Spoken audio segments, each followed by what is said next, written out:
President Trump swiftly signed a major disaster declaration for Kerr County, Texas, to ensure our heroic first responders have every resource they need in the relief and recovery efforts. Secretary of Homeland Security Kristi Noem traveled to Texas over the weekend, and the entire Trump administration is working hand in glove with state and local officials to provide every assistance available. The situation on the ground remains dangerous, and there could be additional public safety threats with potential incoming heavy rain, so we encourage everyone in the area to remain vigilant, listen to all warnings, and respond accordingly. Unfortunately, in the wake of this once-in-a-generation natural disaster, we have seen many falsehoods pushed by Democrats such as Senator Chuck Schumer and some members of the media. Blaming President Trump for these floods is a depraved lie, and it serves no purpose during this time of national mourning. Here are the facts. In the lead up to this tragic natural disaster, the National Weather Service did its job. Despite unprecedented rainfall, the National Weather Service executed timely and precise forecasts and warnings. On July 3rd, the National Weather Service office in Austin, San Antonio, Texas, conducted forecast briefings for emergency management in the morning and issued a flood watch in the early afternoon. Flash flood warnings were also issued on the night of July 3rd and in the early morning of July 4th, giving preliminary lead times of more than 3 hours before flash flooding conditions occurred. And the National Weather Service office in New Braunfels, which delivers forecasts for Austin, San Antonio, and the surrounding areas, had extra staff on duty during the storms, despite claims of the contrary. So to any person who has deliberately lied about these facts surrounding this catastrophic event, you should be deeply ashamed. At this time, the administration's focus will be on giving the victims and their communities the support they deserve during these recovery efforts in this tragic time. May God bless the great people of Texas, especially the parents who have lost their children. President Trump loves you. We are praying for you, and he will be traveling to see you later this week. Moving along to some further scheduling announcements. Tonight, President Trump will host the Prime Minister of Israel, Benjamin Netanyahu, for dinner, where they will discuss the positive developments taking place in the Middle East region. Tomorrow, the President will host his 6th cabinet meeting of his 2nd term. Many of you will be invited to cover that. And on Wednesday, the President will host leaders from 5 African nations for lunch in the state dining room. In other news, after the historic signing on the South Lawn of the White House on the 4th of July, President Trump's One Big Beautiful Bill is now the law of the land. Republicans in Congress met the once-in-a-generation moment and codified the Make America Great Again agenda into law. After this monumental achievement, no other president in modern history has worked harder and faster to fulfill their campaign promises than Donald Trump. The One Big Beautiful Bill will get the United States of America firing again on all cylinders. It's safe to say that over the past few weeks, the president has delivered on many, many wins. For the 4th month in a row, jobs numbers beat market expectations with nearly 150,000 good jobs created in the month of June. The American economy has now added nearly 700,000 jobs since January 2025, with American-born workers accounting for all job gains. President Trump drove illegal border crossings to another historic low in the month of June, and Border Patrol once again released 0 illegal aliens into our country. The Supreme Court stopped activist judges from imposing nationwide injunctions and cleared the way for President Trump to carry out his popular and common sense agenda. The University of Pennsylvania agreed to all of the Trump administration's demands and will now keep men out of women's sports. President Trump secured his trade deal with Vietnam, giving the United States total access to their markets. Because of President Trump's unleashing American energy dominance, gas prices are at 4-year lows. And when adjusted for inflation, gas prices are near the lowest levels we've seen in the last 20 years.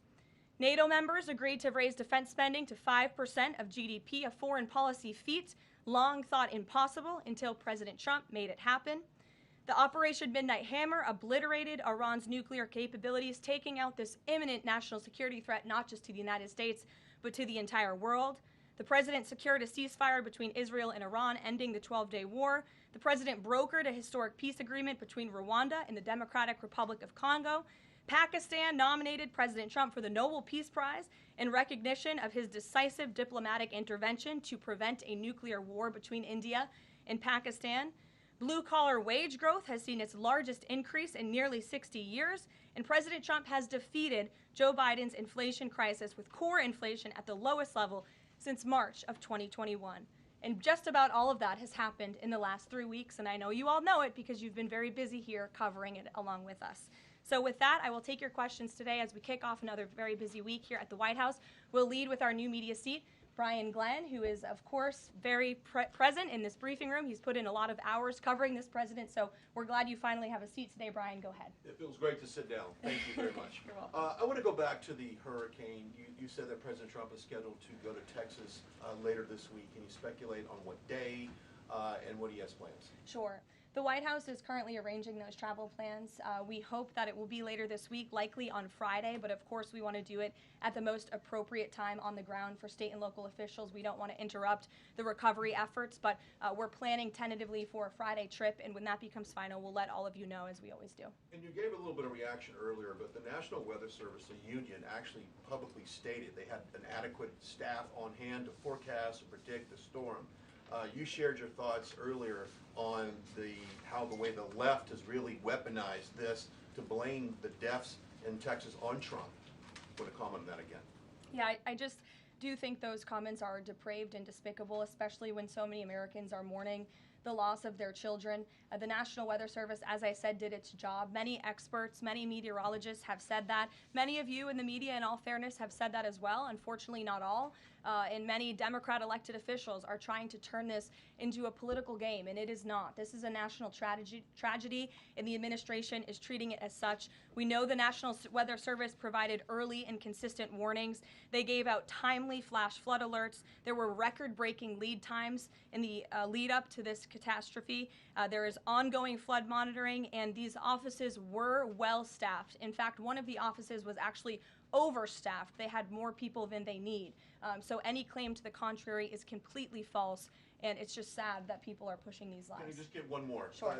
Kind of a little bit of breaking news. The Department of Homeland Security is moving to end the TPS status on Honduran and Nicaraguan migrants. Yes. Any plans to adding additional countries that you could be targeting? Just a reaction. Sure. Well, I won't get ahead of the Department of Homeland Security on additional countries, but as you pointed out, they did end temporary protective status for Nicaraguans and Hondurans in this country because TPS, temporary protective status, is temporary by definition. It is not meant to be a permanent path to residency or citizenship here in the United States of America. It was originally granted to Nicaraguans following a natural disaster in 1999. That doesn't sound very temporary to me. And as well as Hondurans in 1999 after the impact of Hurricane Mitch in 1998. And so this administration is doing what it promised to do. And if individuals from these countries want to come here, they have a legal pathway to do it, but temporary protective status was never meant to be permanent. The previous administration abused this status and this parole program, essentially treating it as such, and we're not going to tolerate that any further. Thank you, Brian. Megan.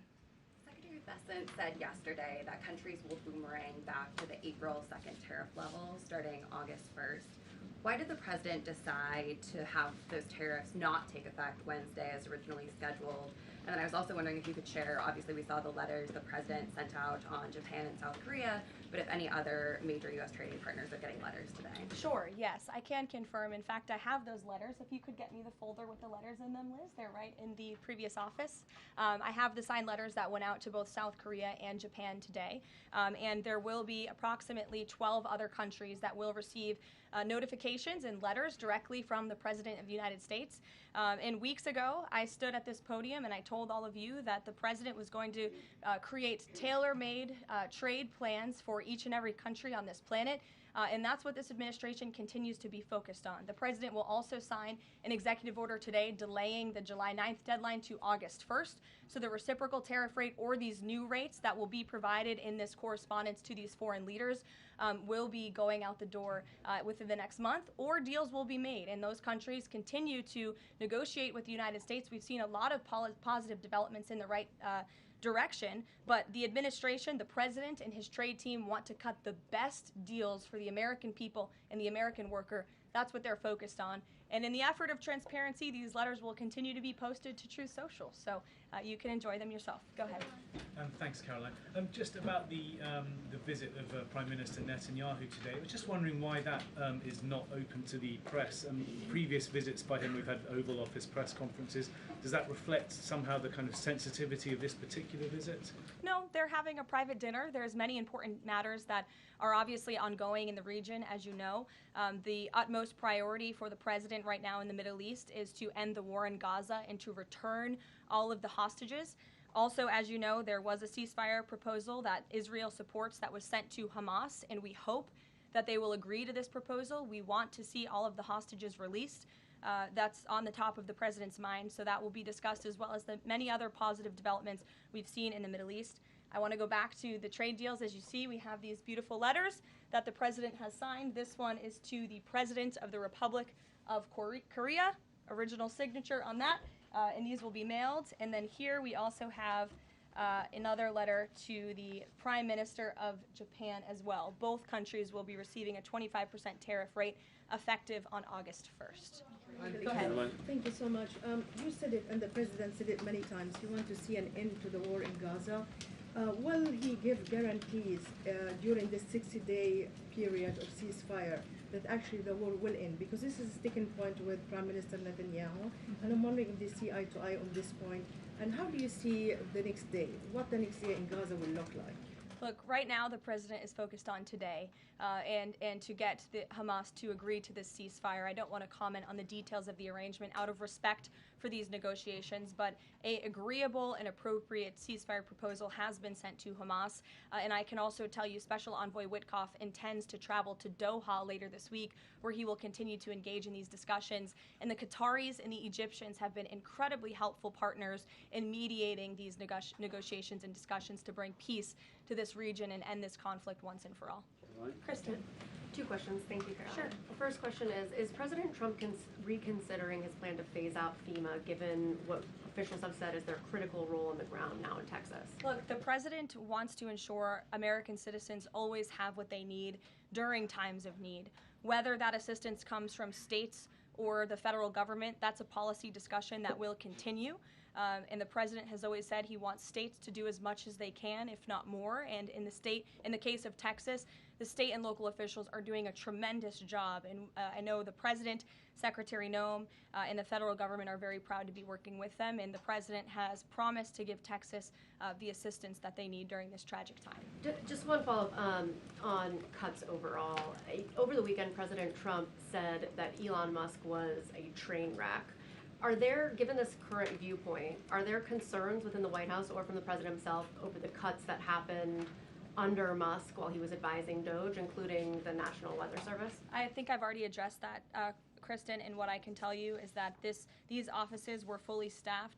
The San Angelo office was fully staffed with 12 forecast meteorologists. There were no vacancies. The San Antonio office was operating with 11 forecasters.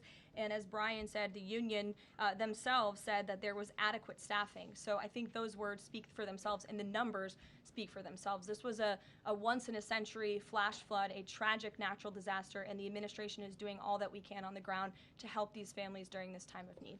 Jeff. Thanks very much, Caroline. Just following up on Kristen's question, is it still the president's plan to phase FEMA out by the end of this year? I just answered Kristen's question for you. One more, hold on, Caroline. one more. Sure, I'll give it to you. Go ahead. The follow-up on trade as well. 12 more letters coming, you said. Can you give us a sense of which countries those are? I'll let the president reveal those in very due time. Keep your eyes on Truth Social. Michael, in the back. Thank you, Caroline. An armed shooter today was shot in McAllen, Texas, after opening fire on Border Patrol agents.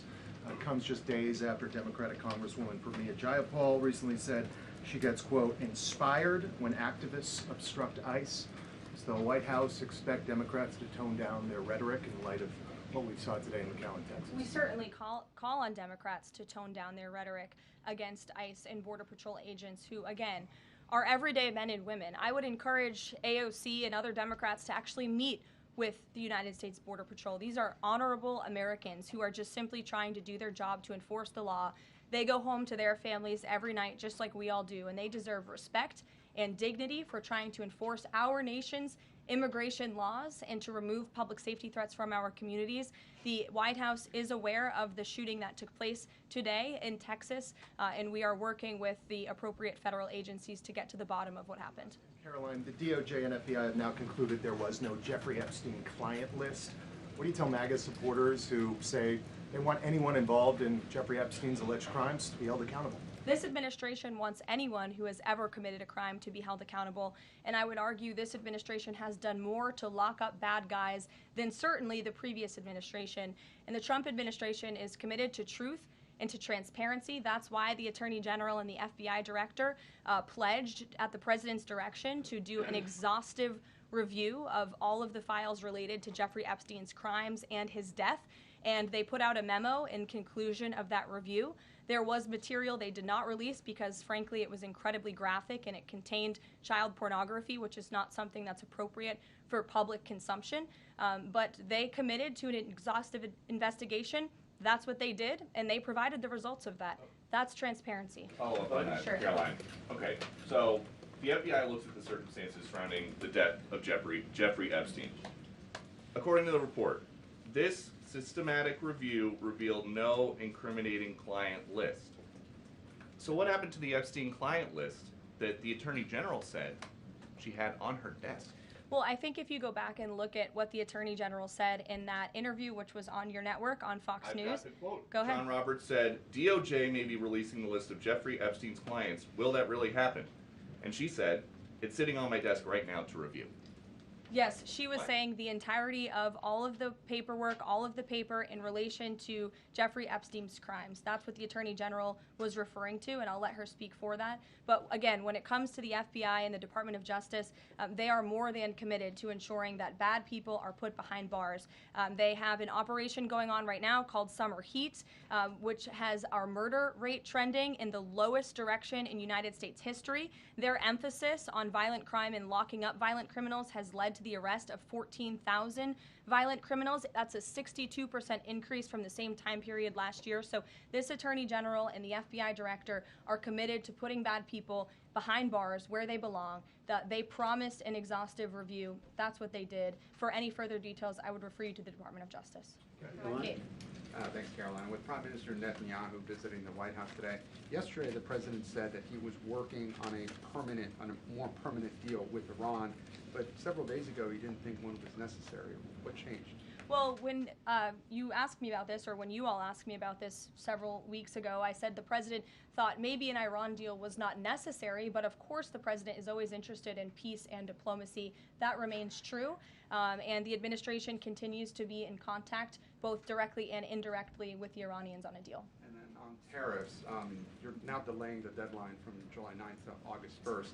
Is that an acknowledgement that perhaps the administration found it more difficult to negotiate these trade deals, or whatever happened to 90 deals in 90 days? No, it's an acknowledgement that this administration is doing what's best for the American worker, and we want the best deals possible for our workers, for our manufacturing base, for our middle class, and they are doing this deliberately and appropriately on behalf of our country's interests. Josh.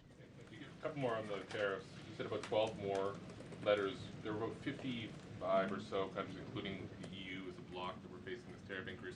All of those, to understand you correctly, are now deferred to August 1st, right? Correct. And on the 12, what happens with the remaining, whatever it would be, 40 something? So just 12 today. There will be additional letters in the coming days. So all of them are going to get a letter at some point? Correct. Okay, and can you tell me why he decided to start with South Korea and Japan? Are they annoying him? It's the president's prerogative, and those are the countries he chose. And on the sectoral tariffs, it's our understanding that these continue to be a separate track. We're still waiting on a bunch of those. That's right. Can you give us any timing update on when he's going to move on, for instance, semiconductor tariffs and other things that are still in the hopper? I don't have a timing update, but for where they are in the process, I would defer you to the Department of Commerce. Should we expect deals finally as well? He announced his Vietnam deal. Are you close on any other countries? The president and the administration, yes, we are close. But again, the president wants to ensure these are the best deals possible. And I would add just one more thing on trade and tariffs to wrap it up. look at the extensive work this president has put into cutting these good deals and doing what's right for the American worker. He is literally looking at the map and looking at every country on the planet and seeing where they are ripping off the American people, seeing where they have hollowed out our industrial base, seeing where our jobs have gone to other countries overseas because of their tariff policies, and he's trying to correct that. So this is decades of bad trade policy that has led to a deficit that is ravaging our country, that is ravaging our middle class, and the president is taking a very deliberate approach to correcting this wrong of many decades, of many past presidents. And so I think he should be commended for the time and the effort that he is putting into this. And the fact that he has announced a framework with China, a trade deal with the United Kingdom, a trade deal with Vietnam, and many others to come in just a matter of 6 months is truly historic, and it's a testament to this president and his trade team who are working around the clock to get this done.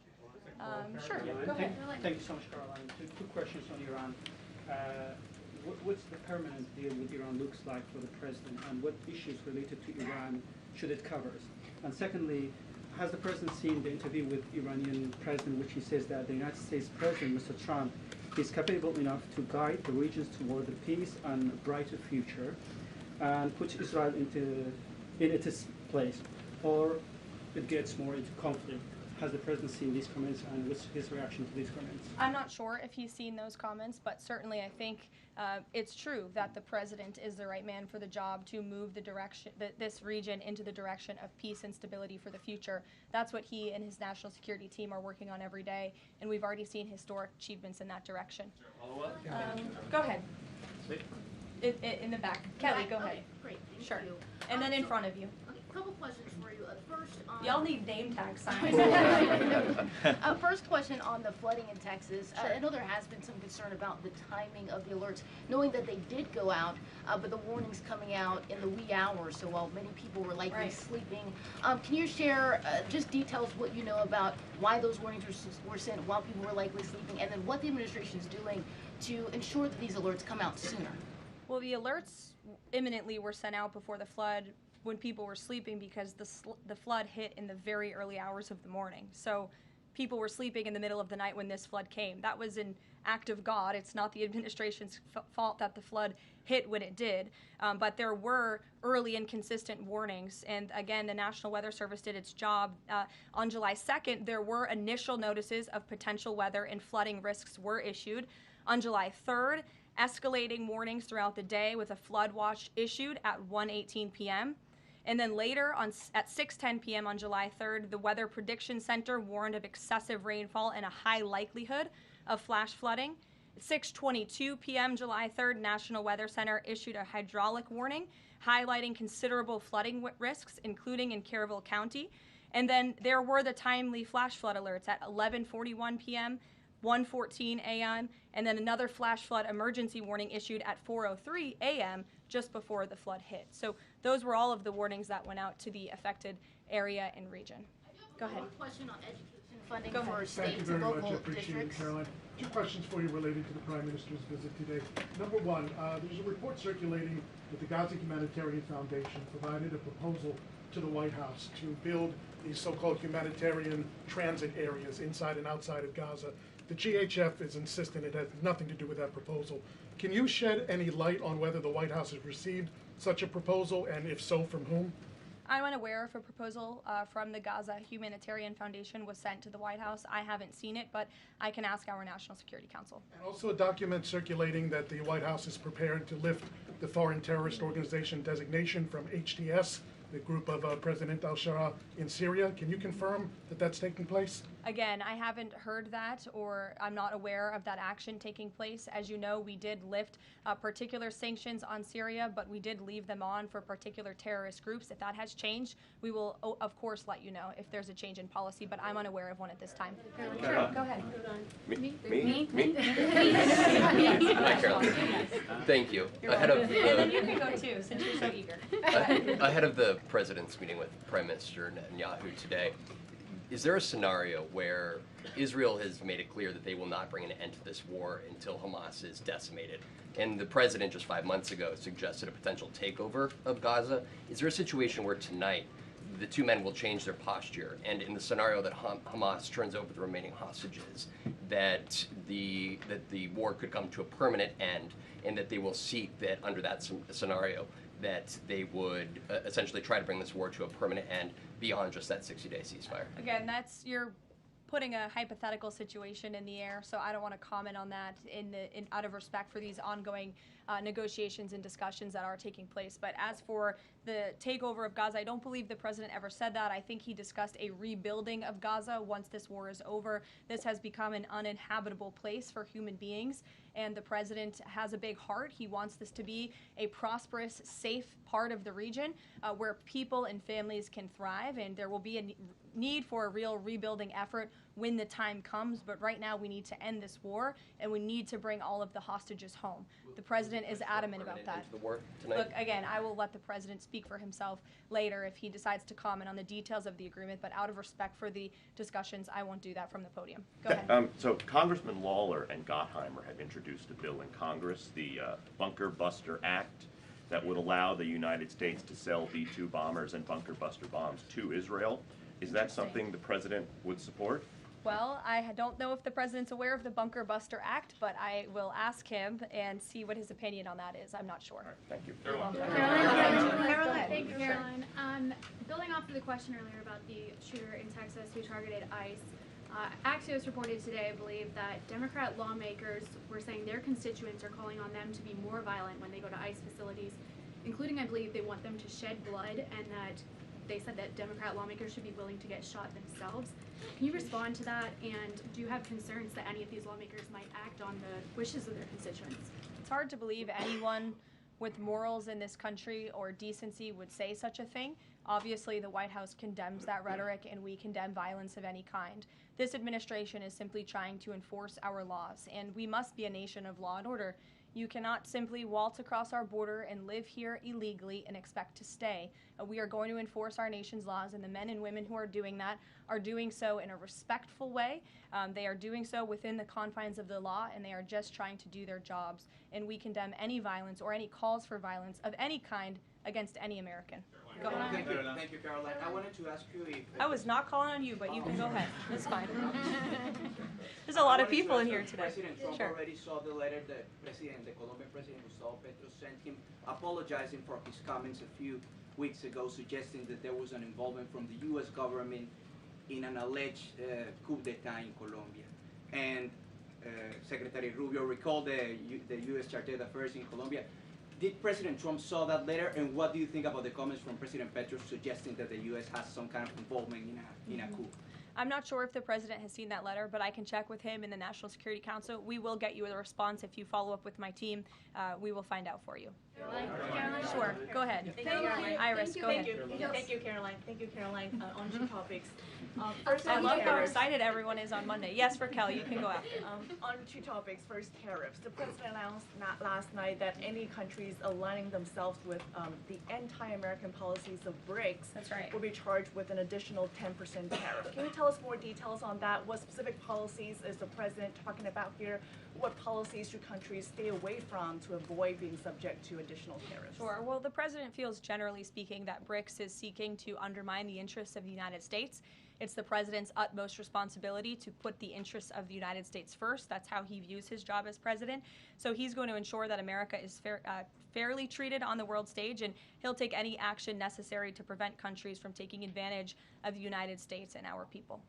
Raquel, go ahead. On illegal immigrants, Order Czar Tom Homan told us this morning that ICE will have to arrest 7,000 illegal immigrants every day for the remainder of this administration to just catch the ones that were let in during the last administration. I'm wondering what the new resources and manpower, of course, given by the Big Beautiful Bill, which of course opens the door for ICE to hire additional 10,000 agents and officers. What's the administration's expectations now for daily arrest numbers going forward in the upcoming months? Sure. I'll let the Secretary of Homeland Security and her department speak on what they're looking for in terms of daily numbers. What I can tell you is I receive the daily reports each morning, and ICE is out there doing the jobs that they swore an oath to do, and they are removing public safety threats from our communities every day, and our country is becoming a safer place because of their efforts. And the One Big Beautiful Bill bill that is now law will give significant resources to ICE and Border Patrol to continue the tremendous work that they are already doing. And I think every American who wants to live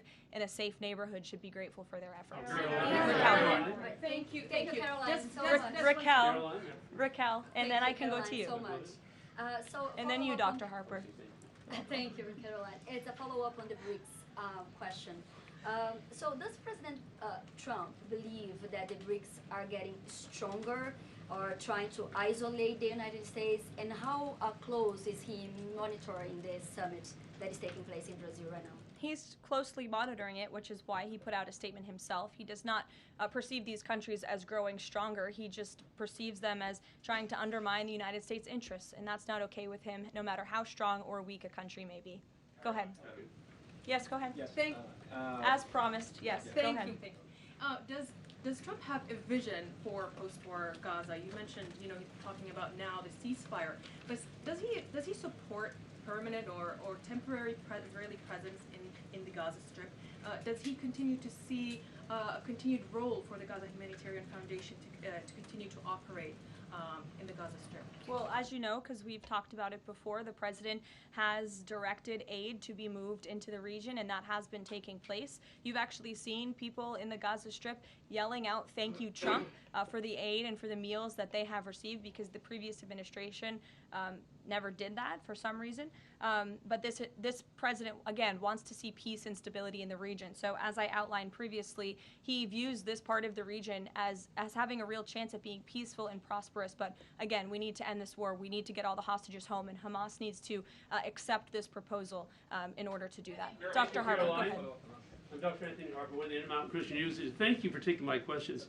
Given the nature of the Palestinian Authority, with their pay to slay, teaching Jew hatred to children, corrupt leaders, and no elections for 19 years, who does President Trump support to govern Area A and Area B to prevent Hamas from ruling?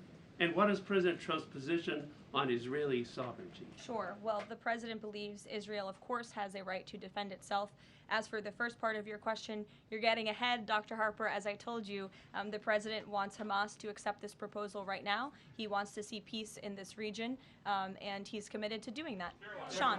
Hey, Karoline, can you just please walk us through the decision to halt the supply of weapons to Ukraine at a time when Russia is really hitting Ukrainian cities and civilians? Was that the president who decided that, or did the Pentagon do it without his approval? No, neither of those things are true. I'm happy to walk you through it. This was a standard review by the Pentagon of all weapons and all aid and all support that the United States is providing all countries and all regions around the world, not just Ukraine.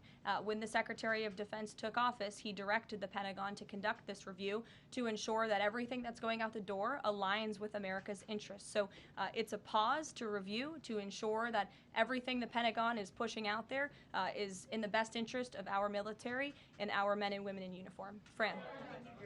Two questions on Israel. You suggested that Hamas is the impediment currently to a ceasefire. So if not a ceasefire deal, then what does the president hope to achieve with tonight's dinner with the prime minister? Again, you guys are getting around to a lot of hypotheticals. I don't want to get ahead of the president, but there are many other issues to discuss with Prime Minister Netanyahu tonight related to the region and just the entire world. So this will be a dinner to talk about Operation Midnight Hammer, which was incredibly successful, to talk about peace in Gaza and ending that conflict, as well as many other topics of discussion in relation to Israel and the United States.